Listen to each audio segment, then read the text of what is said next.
एक बहुत ही कॉमन सा शब्द है जो कि आपने अक्सर सुना होगा, साइलेंट अटैक, जिसे साइलेंट हार्ट अटैक भी कहते हैं। और अपने चारों ओर कई सारे ऐसे केसेस देखे होंगे, सुने होंगे, जिसमें कि आपने ये सुना कि उस व्यक्ति को साइलेंट अटैक आया और अब वो नहीं रहे। तो अगर आप चाहते हैं कि आपको या आपके किसी फैमिली मेम्बर को साइलेंट अटैक कभी ना आए, तो आज जो मैं बताने वाला हूँ उसे ज़रा ध्यान से सुनिएगा, पूरा सुनिएगा और प्रॉपर तरीके से फॉलो कीजिएगा, क्योंकि अगर आप ऐसा करते हैं तो आपको ज़िंदगी में कभी साइलेंट अटैक नहीं आएगा। नमस्कार दोस्तों, मैं हूँ आगम सिंह सिसोदिया, स्वागत है आप सभी का। तो इससे पहले कि हम ये जानें कि कैसे हम साइलेंट हार्ट अटैक से बच सकते हैं, मैं आपको एक कहानी सुनाना चाहूँगा। और ये कहानी मैं आपको इसलिए सुना रहा हूँ क्योंकि इसका साइलेंट हार्ट अटैक से एक इम्पॉर्टेंट कनेक्शन है। तो ये कहानी है एक गार्डनर की, यानी कि एक माली की, जो कि रोज़ाना पौधों में पानी डालने जाता है और उसके पास एक पाइप है और एक मोटर है जिसकी मदद से वो पौधों में पानी डाल पाता है। रोज़ाना वो मोटर चलाता है और पाइप के थ्रू पानी डालता है, लेकिन एक बार क्या होता है कि उसके पाइप में थोड़ा प्रेशर कम आ रहा होता है पानी का। तो वो देखता है कि कहीं ना कहीं मुड़ गया होगा पाइप, तो वो पाइप को थोड़ा बहुत सीधा करता है, थोड़ा हिलाता है, तो पाइप में से थोड़ा प्रेशर ठीक ठाक आने लगता है। उतना तो नहीं आता, लेकिन ठीक ठाक पानी का प्रेशर आने लगता है। इसी तरह की सिचुएशन उसके साथ रोज़ाना होती है। पाइप में कम प्रेशर आ रहा होता है, वो थोड़ा बहुत हिलाता है, वो सोचता है रोज़ाना कि कहीं मुड़ गया होगा और सीधा करने पे पानी का प्रेशर ठीक आने लग जाएगा। रोज़ाना वो हिलाता है, थोड़ा बहुत पानी का प्रेशर आने लगता है। लेकिन एक दिन क्या होता है कि उसके पाइप से पानी आना बंद हो जाता है और वो देखता है तो उसकी मोटर गर्म होके जल चुकी होती है। ऐसा इस वजह से क्योंकि वो रोज़ाना सोच रहा था कि उसका पाइप मुड़ गया है, लेकिन एक्चुअल में होता यह है कि जब वो पाइप को चेक करता है तो उसके पाइप के अंदर कहीं कचरा जमा होता है। पाइप मोड़ा नहीं था, पाइप के अंदर कहीं कचरा जम गया था, जिसकी वजह से पानी इधर से उधर नहीं जा पा रहा था। लेकिन जब तक कि उसने ये देखा, उसकी मोटर जल चुकी थी। कुछ इसी तरह की सिचुएशन हमारी बॉडी के केस में होती है जब हमें साइलेंट हार्ट अटैक आता है, जिसे हम साइलेंट अटैक बोलते हैं, क्योंकि बॉडी हमारे थोड़े बहुत सिम्टम्स देती रहती है, थोड़े बहुत लक्षण हमें दिखते रहते हैं, लेकिन हम उसे इग्नोर कर देते हैं। और एक बार ऐसी सिचुएशन आती है जब हमारा हार्ट काम करना बंद कर देता है या फिर हार्ट में अटैक आ जाता है। सबसे पहले तो ये समझते हैं साइलेंट अटैक का मतलब क्या। साइलेंट मतलब चुपचाप आने वाला हार्ट अटैक। चुपचाप से मतलब है कि जिसमें साइंस एंड सिम्टम्स आपको इतने ज़्यादा नज़र नहीं आते। जैसे कि अगर एक कॉमन हार्ट अटैक की मैं बात करूं, जिसमें कि बहुत सीवियर सिम्टम्स होते हैं, उसमें क्या होता है, आपको ठंडे पसीने आते हैं, आपके चेस्ट में आपको बहुत ज़्यादा प्रेशर फील होता है, ऐसा लगता है किसी ने निचोड़ दिया हो, और बहुत ज़्यादा भारी वज़न जैसा किसी ने यहाँ रख दिया हो, इस तरह का आपको फील होता है। आपको बहुत ज़्यादा लाइट हेडनेस, यानी कि जैसे सिर बिल्कुल हल्का हो गया है, उस तरह का फील आता है। बहुत ज़्यादा डिस्कम्फर्ट होता है, टायर्डनेस, थकान बहुत ज़्यादा हो जाती है और सांस फूलने लगती है, शॉर्ट ऑफ ब्रीथ की समस्या होने लगती है। एक ट्रेडिशनल हार्ट अटैक में, ट्रेडिशनल से मतलब जो एक कॉमन तरीके का हार्ट अटैक आता है, उसमें ऐसा देखने मिलता है। लेकिन जो साइलेंट हार्ट अटैक के सिम्टम्स होते हैं वो इतने ज़्यादा सीवियर नहीं होते। या तो व्यक्ति उन्हें पहचान ही नहीं पाता, या पहचानता भी है तो उसे हार्ट अटैक से रिलेट नहीं करता कि ये हार्ट अटैक के सिम्टम्स तो हो ही नहीं सकते, ये तो कुछ और होंगे। और कई बार आपने ऐसा सुना होगा कि वो व्यक्ति तो चलते फिरते ही चला गया, उसे तो कोई बीमारी नहीं थी, लेकिन वो उसको एकदम से अटैक आया और वो चला गया। लेकिन ऐसा नहीं होता। सिम्टम्स बहुत माइल्ड होते हैं, लेकिन व्यक्ति पहचान नहीं पाता। अब वो सिम्टम्स क्या हैं मैं आपको बताऊंगा, और उसी के साथ मैं ये भी बताऊंगा कि किन व्यक्तियों को साइलेंट हार्ट अटैक आने का रिस्क ज़्यादा होता है। सबसे पहले जानते हैं सिम्टम्स के बारे में कि अगर किसी व्यक्ति को थोड़ा बहुत चेस्ट में पेन है, हल्का फुल्का बैक में पेन है, तो ऐसा हो सकता है कि उसे प्रॉब्लम क्रिएट हो रही है। दूसरी चीज़, उसे इंडाइजेशन की समस्या लगेगी, मतलब उसको ऐसा लगेगा अपच है, खाना पच नहीं रहा है, ऊपर भारी भारी सा लगेगा थोड़ा थोड़ा।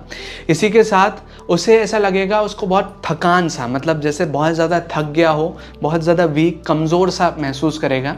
और सबसे इम्पॉर्टेंट और कॉमन सिम्टम ये कि जब वो व्यक्ति चलेगा फिरेगा या किसी तरह की फिजिकल एक्टिविटी करेगा तो उसकी सांस बहुत ज़्यादा फूलेगी और उसे हल्का फुल्का चेस्ट में दर्द भी होगा, और जैसे ही वो बैठेगा ये सिचुएशन ठीक हो जाएगी, लेकिन वापस चलेगा तो वापस यही सिचुएशन आने लगेगी। तो ये सबसे कॉमन सिम्टम है जो कि एक साइलेंट अटैक के पेशेंट में देखने मिलता है। तो ये बात तो हो गई सिम्टम्स की।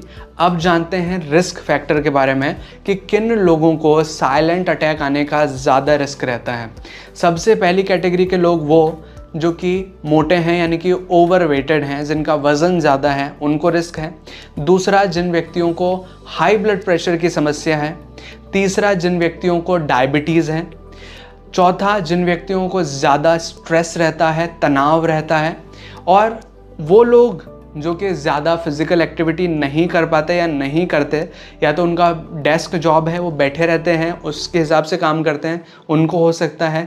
जो ज़्यादा ऑयली शुगरी इस तरह के फूड खाते हैं उनको हो सकता है।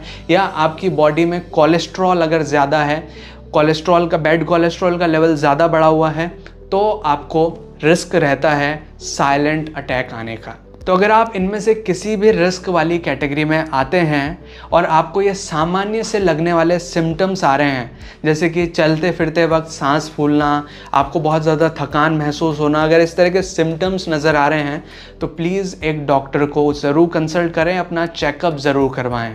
तो ये तो हो गई कुछ कॉमन जानकारी साइलेंट अटैक के बारे में। लेकिन अब जानते हैं कि आप अपने आप को और अपने फैमिली मेम्बर्स को साइलेंट अटैक से कैसे बचा सकते हैं। सबसे इम्पॉर्टेंट चीज़ है अवेयरनेस रखना कि आपको कम से कम 6 महीने या 1 साल में अपना बॉडी चेकअप ज़रूर करवाना चाहिए।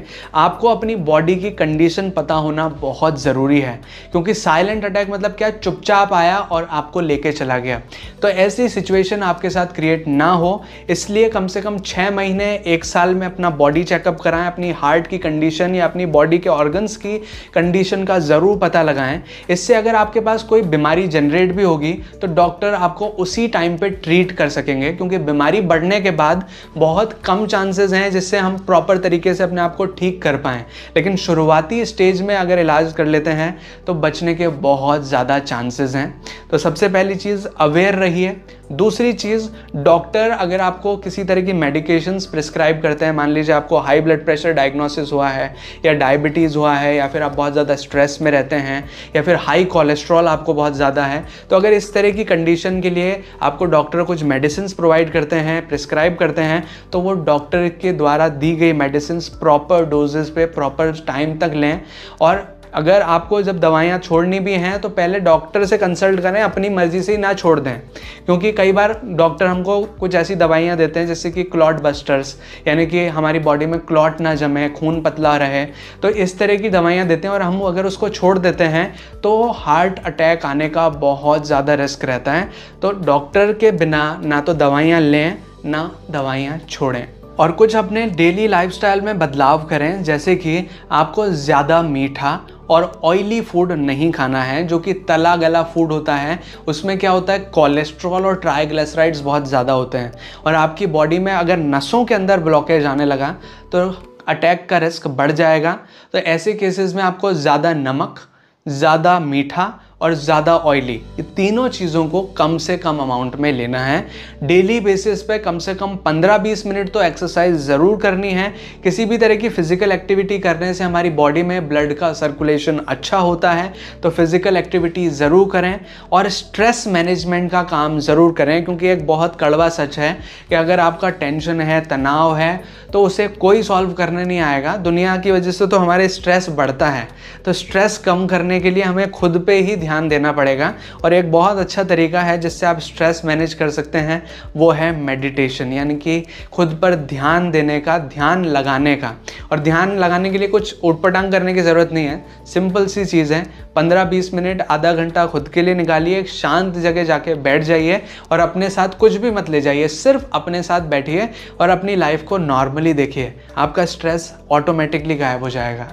और अगर आपका वज़न ज़्यादा है, अगर आप थोड़े मोटे हैं, तो वज़न कम करने पे थोड़ा सा ध्यान दीजिए। इसके लिए आपको कोई एक्सट्रीम डाइटिंग करने की ज़रूरत नहीं है, सिंपल सी 2 चीज़ें कीजिए। पहली चीज़ कि आप मीठा और ऑयली फूड को कम कर दीजिए और अपने डाइट में फल और सब्जियां ज़्यादा बढ़ा लीजिए। जो कच्ची फल सब्जियां होती हैं उसमें बहुत कम कैलोरीज होती हैं, और जब भी आपको भूख लगे तो कच्ची फल सब्जियां खा लें।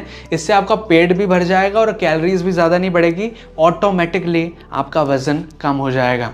और जो सामान्य से दिखने वाले लक्षण अगर आपके साथ लंबे टाइम तक चलते हैं तो उन्हें बिल्कुल अवॉइड ना करें, एक डॉक्टर को ज़रूर दिखाएं। तो ये हैं कुछ इम्पॉर्टेंट लाइफस्टाइल चेंजेस जिन्हें अगर आप प्रॉपर तरीके से फॉलो कर लें तो आपको या आपके किसी फैमिली मेम्बर को कभी भी साइलेंट अटैक का रिस्क नहीं रहेगा और आप अपनी लाइफ को हेल्दी तरीके से जी पाएंगे। तो अगर आपको ये वीडियो अच्छा लगा हो, अगर आपको ये वीडियो हेल्पफुल लगा हो तो प्लीज़ वीडियो को लाइक कीजिएगा, इसे शेयर कीजिएगा अपने दोस्तों और अपने फैमिली मेम्बर्स के साथ। और अगर आपने चैनल अभी तक सब्सक्राइब नहीं किया है तो प्लीज़ चैनल को सब्सक्राइब कीजिए, बेल आइकन को दबाकर ऑल पे प्रेस कीजिए ताकि इसी तरह के वीडियो नोटिफिकेशंस आपको आगे भी मिलते रहें।